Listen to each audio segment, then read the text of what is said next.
زیه په قرآن کې او په حدیث کې او د علماء وازونه بوغ شو چې دا کار ناروا دی ته پې جهنم ته ځې دا کار ناروا دی تا ته پې عذاب ملوي او به هم کوي ځکه د ظلم اقسام دي اولنی قسم د ظلم هغه دی چې سړی د خپل ځان سره ظلم کوي خپل ځان سره ظلم هغه داسې چې ته دا کمزوری بدن جهنم ته راکاږي هغه بدن چې هغه اور کې دننه پرېږده په اور د پاسه یو منټ له د خپله ګوته نشي نیوی په اور د پاسه چې اور ورته نه رسي ورته نه هسې پې له پاسه داسې یو منټ له د لاس ونیسه او بیا ووایه چې دا سوځي که نه سوځي دا کمزوری بدن چې ته د جهنم هغه زورورو لمبو ته ورچې او هغه جهنم ته ورچې چې هغه غړمبا کې قرآن کې راځي الله وایي یو بل خوري دا اور هغه اور ته یې ورچې دا کمزوری بدن ته په قبر کې دغه عذابونو ته ورچې دا کمزوری بدن ته د آخرت ته قسمه قسم عذابونو سره مخ کې د دې نه لوی ظلم کم یو دی بل او زه اکثر د ملګرو ته دا نصیحت کوم دا نصیحت زه ډېر زیات کوم چې د نورو خلکو دپاره خپل آخرت مه تباه کوه او خپل بدن مه خرابوه ټول عمر له دې بعضو په خوله باندې یو ټکی پروت وي زه دا منم چې زموږ د ذمهواري د بچو د رزق ګټل او ښځې د رزق ګټل مور پلار ساتل دا زموږ ذمهواري ده خو د پښتنو خبره څه کافره ذمهواري ده چې سهار او ماښام ته دقه یو ټکی وي دقه یو ټکی دی ښځه بچي مور پلار ښځه بچي دا مور پلار چې وي دی هم لا ښه سړی ښځه او بچي ښځه او بچي ښځه او بچي ښځه او بچي دا څه قسمه ښځه او بچي دي چې دا مړېږي نه دا څه قسمه ښځه او بچي دي چې سهار ماښام ته په دنیا کې ورننوتی خپل آخرت ته تباه کړو د هغوی لپاره دا ښځه دا بچي تا له څه فایده درکولی شي قبر کې د عذاب نه بچ کولی شي قیامت په ورځ یې بچ کولی شي نه نو دومره کوه د دوی دپاره دومره دنیا د دوی دپاره ګټه او دومره ورسره محبت کوه او دومره یې خیال ساته چې آخرت دې پکې خراب نه شي خپل ځان سره ظلم مه کوه بعض خپل آخرت هم د دوی دپاره تباه کړي او دنیا هم تباه کړي دواړه تباه کړي څومره غریب انسان دی عاجزه چې د بچو د ښځو دپاره خپل آخرت تباه و برباد که یو ورځ ټلیفون راغی مړ دی قبر ته یې کوز کړو هر څه ختم شو اوس څه راول هغه بچي ځه د کومو دپاره چې تا الله هېر کړی و راول هغه ښځه اته چې د هغې دپاره ټول دین پرېښودی و راول هغه کور هغه جیداد هغه انښتی چې په خاورو پورې او په ځمکو پورې کوم ځای کې دي هغه څه فایده در کوي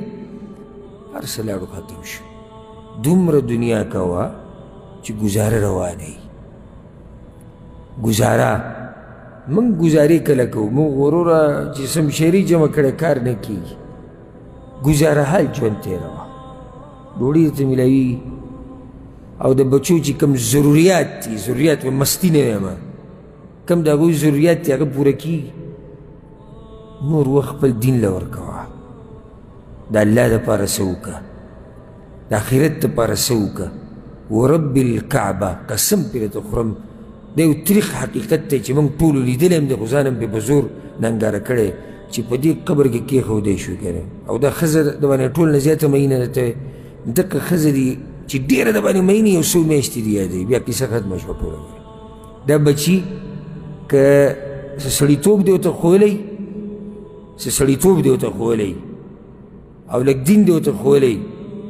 نو کېدی شي دې دعاګانې دله غواړي هم کله نه کله نور خپل ژوند تېروي ستا په مرګ سره نه د هغوی دنیا ودرېږي او ستا په مرګ سره نه هغوی خرابېږي هېڅ هم نه کېږي دا د اوسه پورې چې موږ دلته را رسېدلي ولې زموږ مشران تللي نه دي زموږ مشران لاړو غریبان خاورو کې پراته دي سلسله را روانه وه نکاح او د هغه پلار او بیا پلار او دا ټوله قصه هغه ټول خاورو کې پراته دي او زموږ ژوند اوس هم روان دی نه ده نه ودرېدلی زموږ ژوند هېڅ نه دی ودرېدلی کېدی شي په دې کړۍ کې دا کومه چې د برې نه راغلې ده زموږ په دې پلارانو کې دې که هم کېدی شي چا دا سوچ کړی چې زه مړ شم چې دوی به څه کوي سوچ به کړی څه ساده سړی و چې زه مړ شم دوی به څه کوي هېڅ هم نشته حقه دنیا روانه ده ښه خنداګانې دي ښه ټوغې ټکالې دي، ښه رڼاګانې دي او ښه هر څه دي، هېڅوک نشته.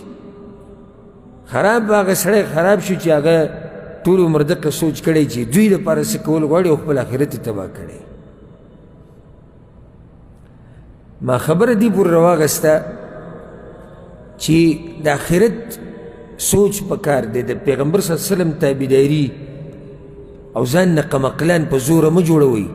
تا ته پته ده چې په دې شي کې زما نقصان دی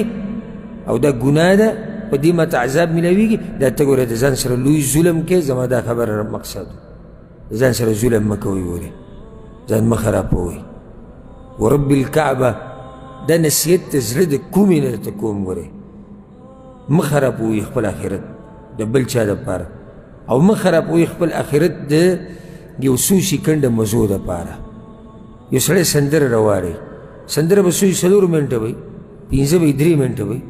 د 3 منټو خوند دپاره ته عرش والا خفه کې. څه عجیبه انسان یې، صرف د یو فلم کتو دپاره خپل آخرت تباه کې. د یو 10 روپو حرامو دپاره چې 10 روپۍ ډېرې شي ته الله ناراضه کې.